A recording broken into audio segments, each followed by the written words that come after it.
La commune de Glazoué a accueilli ce mardi 4 juin 2024 la délégation gouvernementale dans le cadre de la tournée de reddition des comptes organisée sur toute l'étendue du territoire national. Cette délégation, conduite par la ministre de l'Enseignement supérieur et de la Recherche scientifique et le deuxième secrétaire général du gouvernement, a atterri à Bethel Motel. Tout en souhaitant les bienvenus, le maire de la dite commune profite pour adresser quelques doléances. C'est pour moi un grand honneur, en cette deuxième édition de reddition des comptes du gouvernement de notre pays, de vous souhaiter la bienvenue ici, au pays du marché commun.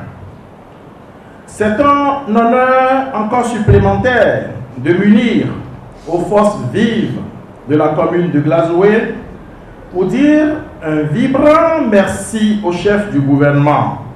Je veux nommer le chef de l'État, le président Patrice Talon, pour l'attention particulière dont la commune de Glazoué a été l'objet au cours de ces dernières années.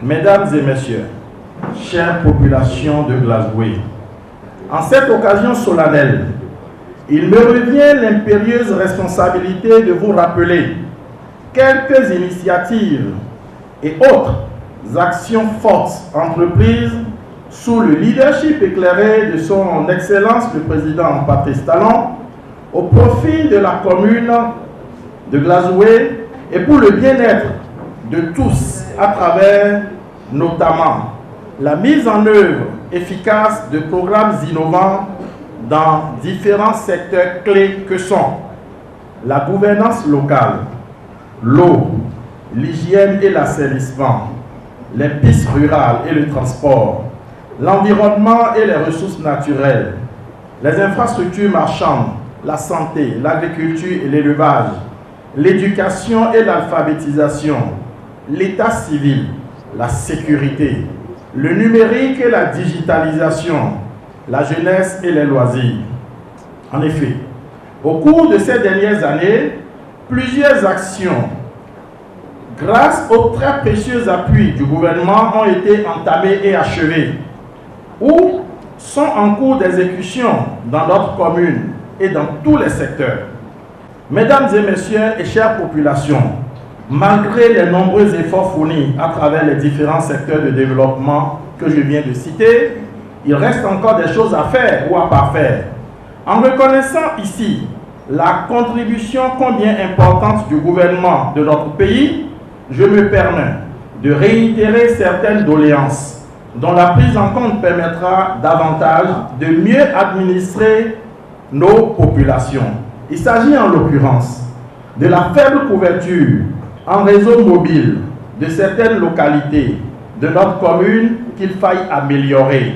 Il s'agit également du bitumage de la voie Glazoué à Klang-Pabante, Glazoué-Ouédémé, là autant avec la bretelle menant donc à Ouédémé, de la création de nouveaux commissariats de police. Pendant près de 2 heures de temps, Madame la ministre, tout comme le secrétaire général adjoint du gouvernement de Talon, ont rappelé les nombreuses actions du gouvernement, tant dans le domaine éducatif, sanitaire, agricole, pêche, infrastructure, routière, commerciale, dont la construction du grand marché de Glazoué est la preuve palpable. La question de lutte contre le chômage des jeunes, le programme d'addition en eau potable, insertion professionnelle, octroi de microcrédit à la FIA aux femmes et accompagnement aux couches les plus vulnérables ont été exposés à la population présente.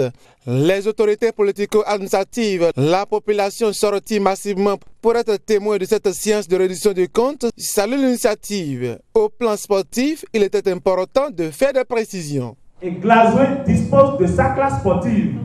Et lorsque nous parlons de classe sportive, il s'agit d'un projet où on regroupe les jeunes dans différentes disciplines. Nous avons aujourd'hui 4 disciplines pour Glazoué. Il s'agit de l'athlétisme, il s'agit de football, il s'agit de hand et il s'agit de volley. Alors, au niveau de ces classes sportives, nous avons au moins 3 encadrants qui s'occupent des enfants. Un encadrant pour les filles et 2 encadrants pour les catégories d'âge moins de 13 ans et moins de 15 ans. Ce qui nous permet de faire quoi? Un tournoi interclasse sportive avec les championnats scolaires, nous permettront de détecter les meilleurs de chaque discipline qui seront regroupés dans des académies. Aujourd'hui, il est créé 2 académies régionales, une à Parabou, une à Porto-Novo. Il y a une académie également spécialement pour le football, et ça c'est pour les filles, et ça c'est à Logosa. Alors ces enfants détectés dans nos différents championnats et classes sportives seront regroupés dans ces académies régionales pour une formation de 3 ans, à l'issue de laquelle les meilleurs seront transposés dans l'académie nationale qui sera à Ouida dans le CMS City, le quartier général. C'est pour dire quoi? L'objectif du Bénin aujourd'hui et du ministère des Sports, c'est de pouvoir disposer des talents dans toutes les disciplines et dans les catégories d'âge pour pouvoir fournir à nos fédérations des jeunes capables de défendre les couleurs nationales. Voilà ce qui est fait dans le volet sport. Madame la ministre, merci beaucoup de nous avoir permis de dire un mot sur le sport à nos vaillantes populations. Compte rendu des différentes préoccupations sera fidèlement fait au président de la République, son Excellence M. Patrice Talon, rassure Madame la ministre, chef-file de la tournée de réduction des comptes dans les collines. Votre assiduité, votre patience, votre sens de responsabilité au président Patrice Talon, et nous allons traduire également en termes de requêtes sur les chantiers qui sont persistants. Nous avons également retenu que la prochaine étape sera l'étape des arrondissements. Donc au niveau des arrondissements, j'espère que vous serez là pour accompagner les honorables députés et jouer votre rôle.